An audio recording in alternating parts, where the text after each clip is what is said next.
تینوں سالاروں نے اپنے اپنے مشورے دیے جو ایک دوسرے سے مختلف تھے۔ صرف اسی بات پر تینوں متفق تھے کہ پلان بدل دیا جائے۔ سلطان ایوبی نے اتفاق نہ کیا اور کہا کہ پلان بدلنے کے لیے وقت چاہیے۔ خطرہ یہ ہے کہ اس دوران دشمن نے حملہ کر دیا تو ہمارے لیے مشکل پیدا ہو جائے گی۔ کھلی جنگ لڑنے کے لیے فوج کم تھی، لہٰذا یہ فیصلہ ہو گیا کہ پلان میں کوئی تبدیلی نہ کی جائے۔ اس کے بجائے چھاپہ ماروں کو حکم دیا گیا کہ وہ وسیع پیمانے پر شب خون مارے اور دشمن کی مشترکہ کمان کے مرکز اور تینوں فوجوں کے مرکزوں پر زیادہ شب خون مارے۔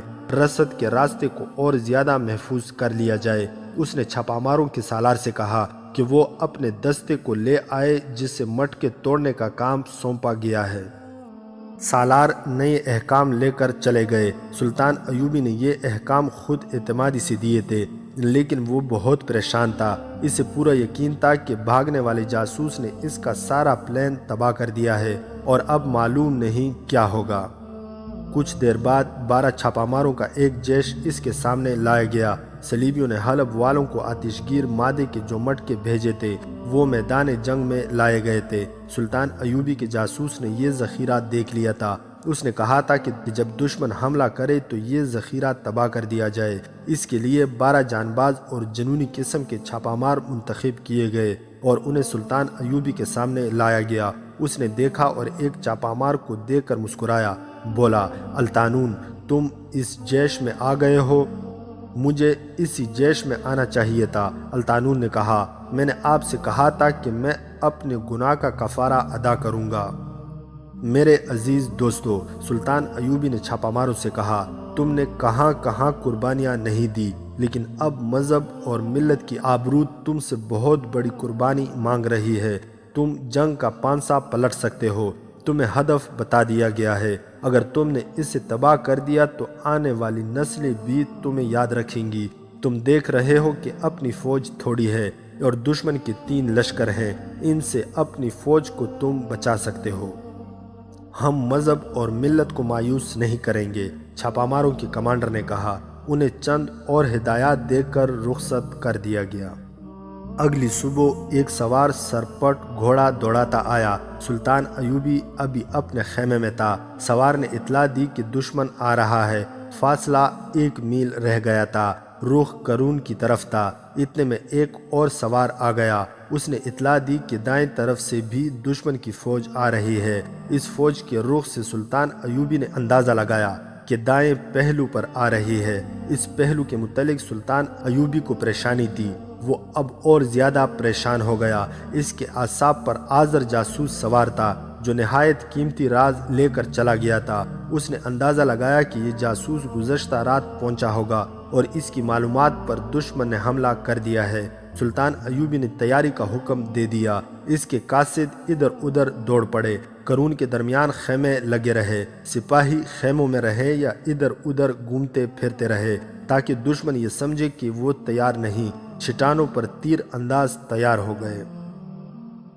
دشمن کی رفتار تیز تھی۔ اس کے ہراول نے دیکھا کہ خیمے ابھی تک کھڑے ہیں تو ہراول نے اس خیال سے کہ انہوں نے سلطان ایوبی کی فوج کو بے خبری میں آ لیا ہے، پیچھے خبر دے دی کہ رفتار تیز کرو۔ سلطان ایوبی ایک بلند چٹان پر چلا گیا جہاں سے سارا منظر اور دائیں طرف کا میدان بھی نظر آ رہا تھا۔ یہ دیکھ کر وہ حیران رہ گیا کہ گمشتگین کی فوج سیدھی کرون کی طرف آ رہی ہے۔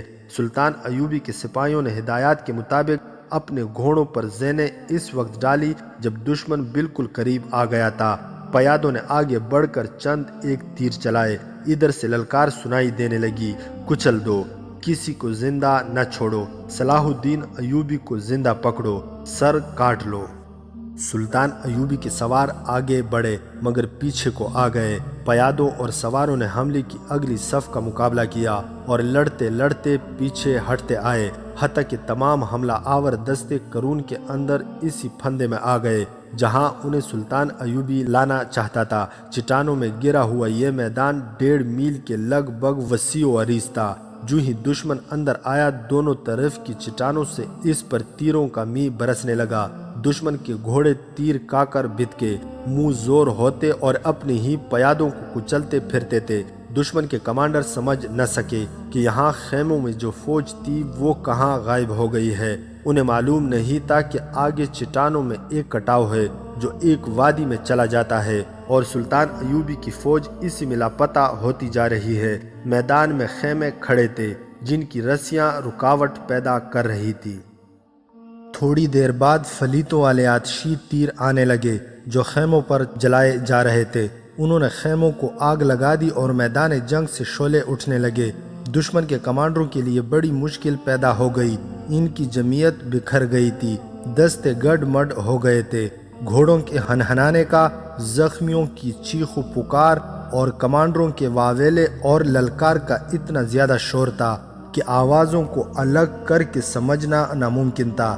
کم و بیش 2 گھنٹے دشمن کے سپاہی افراتفری کی کیفیت میں اور ان کے کمانڈر انہیں سنبھالنے کی کوشش میں سلطان ایوبی کے تیر اندازوں سے زخمی اور ہلاک ہوتے رہے۔ وہ بھی آخر مسلمان سپاہی تھے۔ عسکری جذبہ انہیں پسپا نہیں ہونے دے رہا تھا۔ ان میں سے کئی ایک ان چٹانوں پر چڑھنے لگے جہاں سے تیر آ رہے تھے۔ یہ ان کی دلیری کا مظاہرہ تھا، لیکن اوپر سے آئے ہوئے تیر انہیں پتھروں کی طرح لڑکا رہے تھے۔ بہت ہی مشکل سے دشمن کے دستوں کو پیچھے ہٹنے کا حکم دیا گیا۔ انہیں پیچھے ہٹنا ہی تھا، مگر پیچھے ہٹے تو انہیں پتہ چلا کہ عقب میں سلطان ایوبی کی فوج کھڑی ہے۔ اعلان ہونے لگے، ہتھیار ڈال دو، تم ہمارے بھائی ہو، ہم تمہیں ہلاک نہیں کریں گے۔ ان اعلانات کے ساتھ ساتھ گھوڑے بڑھتے اور پھیلتے آ رہے تھے۔ گمشتگین کے گرے ہوئے سپاہیوں میں اب لڑنے کا دم خم نہیں رہا تھا۔ ان میں سے آدھے مارے گئے یا زخمی ہو گئے تھے۔ جو زندہ تھے ان پر دہشت طاری ہو گئی تھی۔ وہ کچھ اور توقع لے کر آئے تھے۔ انہیں بتایا گیا تھا کہ یہ بڑی سہل فتح ہوگی، مگر ان کے لیے میدان جنگ جہنم بن گیا۔ انہوں نے ہتھیار پھینکنے شروع کر دیے۔ سلطان ایوبی کی یہ چال تو کامیاب رہی، لیکن دوسری طرف دشمن نے اس کے لیے مشکل پیدا کر دی۔ یہ دائیں پہلو کا وہی میدان تھا جس کے متعلق اسے شروع سے ہی فکر تھی۔ اس طرف سے صحرائی آندھی کی طرح دشمن کی فوج آ رہی تھی۔ اس کے مقابلے میں سلطان ایوبی کے مختصر سے 2 دستے تھے۔ حملہ آوروں کے جھنڈے نظر آنے لگے۔ یہ حلب کی فوج تھی۔ سلطان ایوبی نے حلب کا محاصرہ کر کے اس فوج کے جوہر دیکھے تھے۔ اس سے معلوم تھا کہ یہ فوج گمشتگین اور سیف الدین کی فوج سے مختلف ہے۔ فنی مہارت اور شجاعت کے لحاظ سے یہ فوج یقیناً برتر تھی۔ سلطان نے اپنے آپ کو کبھی خوش فہمیوں میں مبتلا نہیں کیا تھا۔ وہ فوراً جان گیا کہ اس کے یہ دستے اس فوج کو نہیں روک سکیں گے۔ وہ اپنے ریزرو کو ابھی استعمال نہیں کرنا چاہتا تھا۔ اس نے دماغ کو حاضر رکھا۔ اپنے پاس کھڑے سالاروں کو اس نے کوئی ہدایات دے کر بھیج دیا۔ اس نے ریزرو ٹروپس کے علاوہ منتخب سواروں کا ایک دستہ اپنے ساتھ رکھا ہوا تھا۔ اس طرف والی چٹان پر جو تیر انداز تھے، ان کے کمانڈر کو حکم بھیجا کہ قرون سے ہٹ کر منہ پیچھے کر لے اور اسی پوزیشن سے نئے حملہ آوروں کو نشانہ بنائے۔ اس نے اپنے منتخب سواروں کے کمانڈروں کو حکم دیا کہ دستہ میدان میں لاؤ، میں خود کمان کروں گا۔ نہایت تھوڑے وقت میں وہ چٹان سے اترا۔ اس کا دستہ تیار تھا۔ وہ بھی میدان میں آ گیا۔ سلطان ایوبی میدان جنگ میں اپنا جھنڈا نہیں لہرایا کرتا تھا تاکہ دشمن کو پتہ نہ چل سکے کہ وہ کہاں ہے، لیکن اس موقع پر اس نے بلند آواز سے کہا، میرا جھنڈا اونچا رکھو۔ قاضی بہاؤالدین شداد اپنی یادداشتوں میں لکھتا ہے، اس معرکے میں اپنا جھنڈا چڑھا کر صلاح الدین ایوبی اپنے دستوں کو بتانا چاہتا تھا کہ ان کی کمان اور قیادت سلطان خود کر رہا ہے، اور وہ حلب کے حملہ آوروں کو بھی بتانا چاہتا تھا ان کا مقابلہ صلاح الدین کے ساتھ ہے۔ سلطان ایوبی نے اشارے اور الفاظ مقرر کر رکھے تھے۔ اس نے نہایت تیزی سے سواروں کو اس ترتیب میں کر لیا کہ 2 گھوڑے آگے، 4 پیچھے، ان کے پیچھے 6، ان کے پیچھے 8 اور باقی تمام 8 کی ترتیب میں رہے۔ لیکن اس نے ترتیب کہیں کھڑے ہو کر نہیں بنائی، بلکہ 3-4 صفوں میں دوڑتے گھڑ سواروں کو اس ترتیب میں ہونے کا حکم دیا تھا۔ سامنے سے دشمن صف در صف پھیلا ہوا آ رہا تھا۔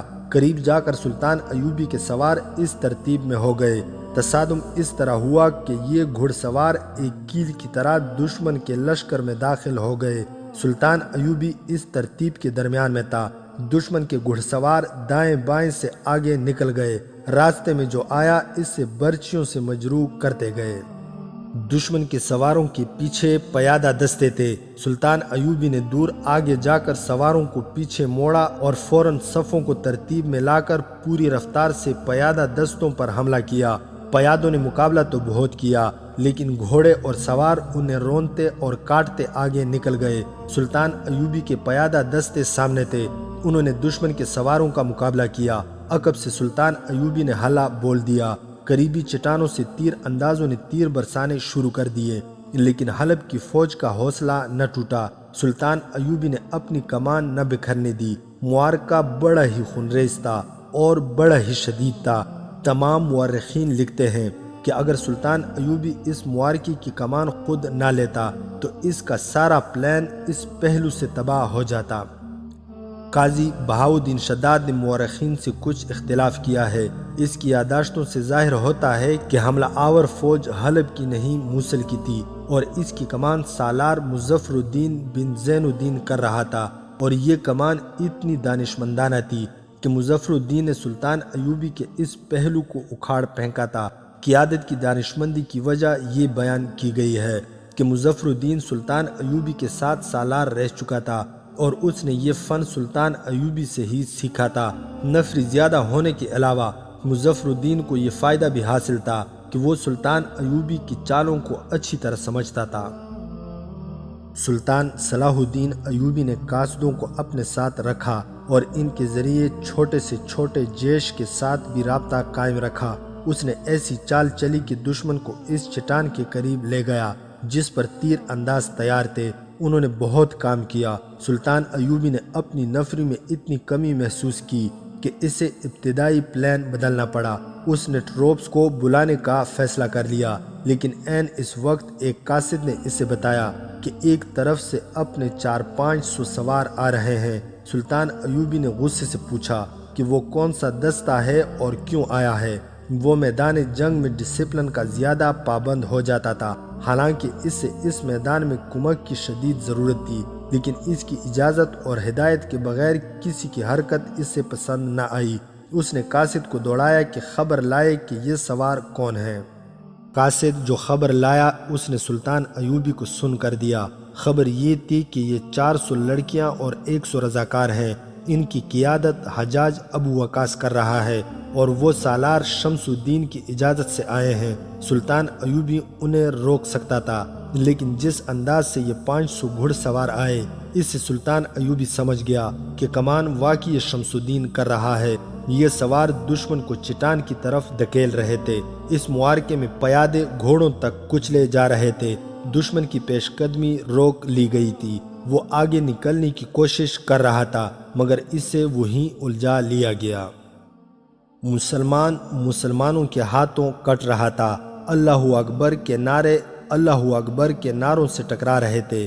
زمین کانپ رہی تھی، آسمان خاموش تھا۔ صلیبی تماشا دیکھ رہے تھے کہ یہ مسلمان ہیں جو اپنے مسلمان بھائیوں اور باپوں کے خلاف لڑ رہے ہیں۔ لہو لہان جنگ ہو رہی تھی۔ قوم کی عظمت گھوڑوں کے سموں تلے روندی جا رہی تھی اور خدا دیکھ رہا تھا۔ دن بھر کے معرکے کا یہ انجام ہوا کہ دشمن کا حوصلہ ختم ہو گیا۔ اس کے سپاہیوں نے ہتھیار ڈالنے شروع کر دیے۔ وہ نیم محاصرے میں آ گئے تھے۔ سالار نکل گئے۔ رات زخمیوں کے واویلے سے لرزتی رہی۔ دن بھر کی تھکی ہوئی لڑکیاں رات کو زخمیوں کو اٹھاتی رہی۔ صبح ہوئی تو اس میدان کا منظر بھیانک اور ہولناک تھا۔ دور دور تک لاشیں بکھری ہوئی تھی، گھوڑے مرے پڑے تھے، جنگی قیدیوں کو دور پرے لے گئے تھے۔ ان لاشوں میں لڑکیوں کی جو لاشیں تھی وہ اٹھا لی گئی تھی۔ بادشاہی کا نشہ انسان کو اس سطح پر لے آتا ہے جہاں ایک انسان اپنی قوم کو 2 دھڑوں میں کاٹ کر انہیں آپس میں لڑا دیتا ہے۔ سلطان صلاح الدین ایوبی نے میدان جنگ کا منظر دے کر کہا، اپنے بھائی اپنی بہنوں کی عصمت دری کرتے ہیں۔ اگر ہم نے بادشاہی کے رجحان کو ختم نہ کیا تو کفار اس قوم کو قوم کے سربراہوں کے ہاتھوں آپس میں لڑا لڑا کر ختم کر دیں گے۔ قرون حماد اور اس کے پہلو کا معرکہ ختم ہو گیا تھا۔ جنگ ابھی جاری تھی۔ معرکے کی رات 12 چھاپہ مار حلب کی فوج کے اس ذخیرے تک پہنچ چکے تھے جہاں آتش گیر مادے کے مٹکے رکھے تھے۔ رات کے وقت مٹکے کھول کر اس سے کپڑے بھگوئے جا رہے تھے جن کے گولے بنا کر منجنیقوں سے پھینکے تھے۔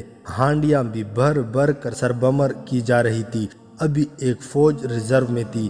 اسے اطلاع مل گئی تھی کہ دونوں فوجوں کے حملے ناکام ہو چکے ہیں، لہٰذا یہ فوج آخری حملے کے لیے تیار ہو رہی تھی۔ حملے کی کامیابی کے لیے آگ پھینکنے کا فیصلہ کیا گیا تھا۔ سلطان ایوبی کے 12 چھاپہ ماروں نے اپنا ہدف دیکھ لیا تھا۔ ان میں سے 4-5 کے پاس کمانیں تھی اور فلیتے والے تیر بھی تھے۔ وہ گھوڑوں سے اتر کر آگے چلے گئے۔ فلیتے جلا کر انہوں نے تیر چلا دیے۔ یک لخت شعلے بلند ہوئے اور وہاں ہڑبونگ بپا ہو گئی۔ چھاپہ ماروں کو بتایا گیا تھا کہ مٹکے بے شمار ہیں۔ وہاں بگدڑ مچی تو چھاپہ ماروں نے ہلا بول دیا۔ شعلوں سے وہاں بہت روشنی ہو گئی تھی۔ چھاپہ ماروں کو محفوظ مٹکے بھی نظر آ گئے۔ انہوں نے اپنی برچھیوں کے ساتھ ہتھوڑیوں کی طرح لوہے کے ٹکڑے باندھ رکھے تھے۔ دوڑتے گھوڑوں سے انہوں نے مٹکے توڑنے شروع کر دیے۔ ان میں سے ایک نے آگ لگانے کا انتظام کر دیا۔ دشمن نے انہیں گھیرے میں لینے کی کوشش کی۔ یہ ایک خونریز معرکہ تھا۔ 12 جان باز سینکڑوں کے نرغے میں لڑ رہے تھے۔ شعلے ہر طرف پھیل گئے تھے۔ سارے کیمپ پر دہشت طاری ہو گئی۔ گھوڑے اور اونٹ رسیاں توڑا کر بھاگنے لگے۔ جہاں سلطان ایوبی کی فوج تھی وہاں ایک چٹان پر کھڑے کسی آدمی نے چلا کر کہا، آسمان جل رہا ہے، خدا کا قہر نازل ہو رہا ہے۔ سلطان صلاح الدین ایوبی کو اطلاع ملی تو وہ دوڑتا ایک چٹان پر جا چڑھا۔ اسے دشمن کے کیمپ کی طرف سے آسمان لال سرخ ہوتا نظر آیا۔ اس کے منہ سے بے ساختہ نکلا، آفرین آفرین، اللہ تمہیں صلہ دے۔ موصل کی فوج فوری طور پر جوابی حملے کے قابل نہ رہی۔ سلطان ایوبی کے چھاپہ مار سرگرم ہو گئے۔ انہوں نے 3 راتیں گمشتگین، سیف الدین اور الملک الصالح کے کیمپوں میں اتنی تباہی مچائی کہ ان کے مرکز بھی ہل گئے۔ آخر انہوں نے کسی اور طرف سے حملے کا فیصلہ کر کے کوچ کا حکم دیا۔ تب انہیں پتہ چلا کہ ان کے عقب میں سلطان ایوبی کی فوج آ چکی ہے۔ یہاں سلطان ایوبی نے اپنی مخصوص چالوں سے دشمن کو بے حال کر دیا۔ وہ مارتا بھی نہیں تھا، چھوڑتا بھی نہیں تھا۔ یہ جنگ ضرب لگاؤ اور بھاگوں کے اصول پر لڑی جا رہی تھی۔ دشمن کی فوج بکھرتی جا رہی تھی اور اس کے سپاہی بکھر بکھر کر ہتھیار ڈالتے جا رہے تھے۔ یہی سلطان ایوبی کا مقصد تھا۔ 19 رمضان المبارک 570 ہجری یعنی 13 اپریل 1175 کی صبح سحری سے فارغ ہوتے ہی سلطان ایوبی نے اپنے پلان کی آخری کڑی پر عمل کیا، جس کی ہدایت وہ 1 روز پہلے جاری کر چکا تھا۔ اس نے کھلا حملہ کر دیا۔ کوئی قابل ذکر مزاحمت نہ ہوئی۔ سلطان ایوبی وہاں تک جا پہنچا جہاں گمشتگین اور سیف الدین کی خیمہ گاہیں تھی، مگر وہ دونوں غائب تھے۔ وہ ایسی بزدلی سے بھاگے کہ اپنی ذاتی خیمہ گاہیں جن سے جنگل میں منگل بنا ہوا تھا جوں کی توں چھوڑ گئے۔ حرم کی لڑکیاں، ناچنے گانے والیاں اور ان کے سازندے وہی تھے۔ سلطان ایوبی کی فوج گئی تو لڑکیاں خوف سے ادھر ادھر بھاگنے لگی۔ انہیں پکڑ کر سلطان ایوبی کے سامنے لے جایا گیا۔ اس نے ان تمام کو رہا کر کے دمشق بھیجنے کا انتظام کر دیا۔ دلچسپ خیمہ گاہ والی یہ موصل سیف الدین کی تھی۔ وہاں لڑکیوں کے علاوہ خوشنما پنجرے بھی تھے جن میں رنگ برنگے پرندے بند تھے۔ اس رات سلطان صلاح الدین ایوبی کے سامنے ایک اور لڑکی لائی گئی جو دشمن کے اس کیمپ میں لاشوں کو پہچانتی پھر رہی تھی، جس پر سلطان صلاح الدین ایوبی کے چھاپہ ماروں نے شب خون مارا اور آتش گیر مادے کے مٹکے تباہ ہو گئے تھے۔ سلطان صلاح الدین ایوبی نے اسے پہچان لیا اور کہا، تم میرے ایک جاسوس الطانون کے ساتھ ہرن سے آئی تھی؟ جی ہاں، اس نے کہا، میرا نام فاطمہ ہے، میں لڑکیوں کی فوج کے ساتھ دمشق سے آئی ہوں۔ وہ زخمی بھی تھی۔ کہنے لگی، مجھے معلوم ہو گیا تھا کہ الطانون یہاں شبخون مارنے آیا تھا، اس کی لاش ڈھونڈ رہی ہوں۔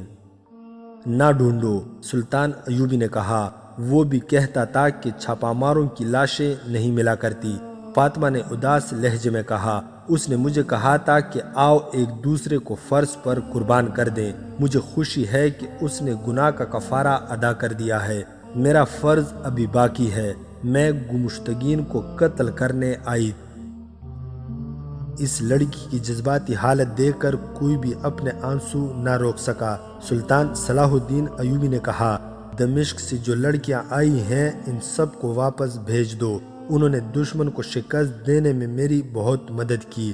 اس وقت میں ہی جانتا ہوں کہ مجھے مدد کی کتنی ضرورت تھی۔ یہ لڑکیاں جیسے غیب سے آئی تھی، لیکن میں انہیں اپنے ساتھ نہیں رکھ سکتا۔ لڑکیوں کے احتجاج اور غصے کے باوجود انہیں دمشق بھیج دیا گیا۔ سلطان ایوبی اب کہیں رکنا نہیں چاہتا تھا۔ اس نے دشمن کو جو شکست فاش دی تھی اس سے وہ پورا فائدہ اٹھانا چاہتا تھا۔ اس نے حکم دے دیا کہ تمام فوج کو حلب کی سمت کوچ کے لیے تیار کیا جائے۔ اپنے سالاروں کو وہ اگلے پلان کے متعلق بتا رہا تھا۔ ایک گھڑ سوار گھوڑا دوڑاتا آ رہا تھا۔ اس کے ہاتھ میں برچھی تھی اور برچھی میں کوئی چیز اڑسی ہوئی تھی۔ وہ قریب آیا تو سلطان صلاح الدین ایوبی کے باڈی گارڈوں نے اسے روک لیا۔ سلطان ایوبی نے دیکھا کہ سوار نے کسی انسان کا سر برچھی میں اڑسا ہوا تھا۔ سلطان ایوبی نے اس سے آگے آنے کی اجازت دے دی۔ وہ عازر بن عباس تھا، وہی جاسوس جو دمشق جاتے ہوئے محافظوں کی حراست سے بھاگ گیا تھا۔ اس نے گھوڑے سے اتر کر برچھی سے سر اتارا اور سلطان ایوبی کے قدموں میں پھینک کر کہا، میں آپ کا مفرور قیدی ہوں۔ میں نے کہا تھا کہ مجھے بخش دیں، میں گناہوں کا کفارہ ادا کروں گا۔ آپ نے میری عرض نہ مانی۔ میں نے راستے میں سوچا کہ مجھے جاسوس باپ نے بنایا اور میرے دل میں دولت کا لالچ پیدا کیا۔ میں صرف اسی کام کے لیے بھاگا تھا۔ میں حلب گیا، اپنے باپ کو قتل کیا اور اس کا سر کاٹ کر لے آیا ہوں۔ اگر اس سے میرے گناہوں کا کفارہ ادا نہیں ہوتا تو مجھے پھر قید کر لے اور اس طرح میرا سر کاٹ کر پھینک دے۔ سلطان ایوبی نے اسے حسن بن عبداللہ کے حوالے کر دیا اور کہا، اسے اگر قابل اعتماد سمجھا جا سکتا ہے تو اس کے متعلق کوئی فیصلہ کیا جائے گا۔ اس نے میرے ایک سوال کا جواب دے دیا ہے۔ میں آج تک سوچتا رہا ہوں کہ دشمن کا جاسوس پوری معلومات لے گیا تھا، پھر بھی دشمن میرے پھندے میں آ گیا۔ اب معلوم ہوا کہ یہ خبر دینے نہیں بلکہ اپنے باپ کو قتل کرنے گیا تھا۔ اس سے اگلے دن سلطان صلاح الدین ایوبی خیمے میں سویا ہوا تھا۔ باہر بہت سے آدمیوں کی باتوں سے اس کی آنکھ کھل گئی۔ باہر کوئی جھگڑا ہو رہا تھا۔ سلطان ایوبی نے دربان کو اندر بلا کر پوچھا کہ باہر کیا ہو رہا ہے۔ دربان نے بتایا کہ 9 آدمی آپ کی محافظ دستی کی وردیاں پہنے اور آپ کا جھنڈا اٹھائے آئے ہیں۔ کہتے ہیں کہ وہ دمشق سے آئے ہیں۔ یہ رضاکار آپ کی محافظ دستے میں شامل ہونا چاہتے ہیں۔ انہیں روکا تو کہتے ہیں کہ وہ اتنی دور سے عقیدت اور جذبے سے آئے ہیں، وہ آپ سے ملنا چاہتے ہیں۔ یہ شیخ سنان اور گمشتگین کے بھیجے ہوئے فدائی قاتل حشیشین تھے۔ ان کی چال کامیاب ہو گئی۔ سلطان ایوبی نے دربان سے کہہ دیا کہ انہیں اندر بھیجو۔ ان سے برچیاں باہر رکھوائی گئی۔ وہ خیمے میں گئے اور فوراً ہی انہوں نے خنجر اور تلواریں نکال لی۔ سلطان ایوبی کے 2 محافظ بھی ان کے ساتھ آ گئے تھے۔ ایک فدائی نے سلطان ایوبی پر حملہ کیا۔ سلطان نے پھرتی سے حملہ روک لیا اور اپنی تلوار اٹھا لی۔ پہلی ہی وار سے اس نے حملہ آور کا پیٹ چاک کر دیا۔ خیمے میں جگہ تھوڑی تھی۔ دوسرے فدائیوں نے بھی سلطان ایوبی پر حملے کیے۔ دونوں محافظوں نے جم کر مقابلہ کیا۔ باہر سے دوسرے محافظ بھی آ گئے۔ خیمے کے اندر تلواریں اور خنجر ٹکرانے لگے۔ باڈی گارڈوں نے قاتلوں کو اپنے ساتھ الجھا لیا۔ وہ خیمے سے باہر آ گئے۔ سلطان ایوبی کی لمبی تلوار نے کسی کو قریب نہ آنے دیا۔ فدائیوں میں سے 5-6 مارے گئے، باقی بھاگنے لگے۔ انہیں زندہ پکڑ لیا گیا۔ خیمے کے اندر سے ایک فدائی نکلا۔ اس کے کپڑے خون سے لال ہو گئے تھے۔ سلطان ایوبی کی ادھر پیٹھ تھی۔ زخمی فدائی نے پیچھے سے سلطان پر حملہ کیا۔ ایک باڈی گارڈ نے بروقت دیکھ لیا۔ وہ چلایا، سلطان نیچے، اور حملہ آور کی طرف دوڑا۔ سلطان ایوبی فوراً بیٹھ گیا۔ قاتل کی تلوار ہوا کو کاٹتی سلطان کے اوپر سے گزر گئی۔ باڈی گارڈ نے فدائی کے پہلو میں برچی اتار دی۔ وہ تو پہلے ہی زخمیوں سے مر رہا تھا۔ وہ گرا اور مر گیا۔ سلطان ایوبی اس حملے سے بھی بال بچ گیا۔ بعض یورپی مورخوں نے لکھا ہے کہ سلطان ایوبی پر یہ قاتلانہ حملہ کرنے والے اس کے اپنے باڈی گارڈ تھے جو ایک عرصے سے اس کے ساتھ تھے، لیکن اس دور کے وقایع نگاروں کی تحریروں سے شکوک رفع ہو جاتے ہیں۔ بہاؤالدین شداد نے اور ایک مصری وقایع نگار محمد فریر ابو حدید نے لکھا ہے کہ یہ شیخ سنان کے بھیجے ہوئے 9 فدائی تھے جو حلف اٹھا کر آئے تھے کہ سلطان ایوبی کو قتل کر دیں گے ورنہ زندہ نہیں لوٹیں گے۔ وہ سلطان ایوبی کو تو قتل نہ کر سکے، البتہ ان میں سے زندہ کوئی بھی نہ لوٹا۔ جو زندہ رہے انہیں سزائے موت دے دی گئی۔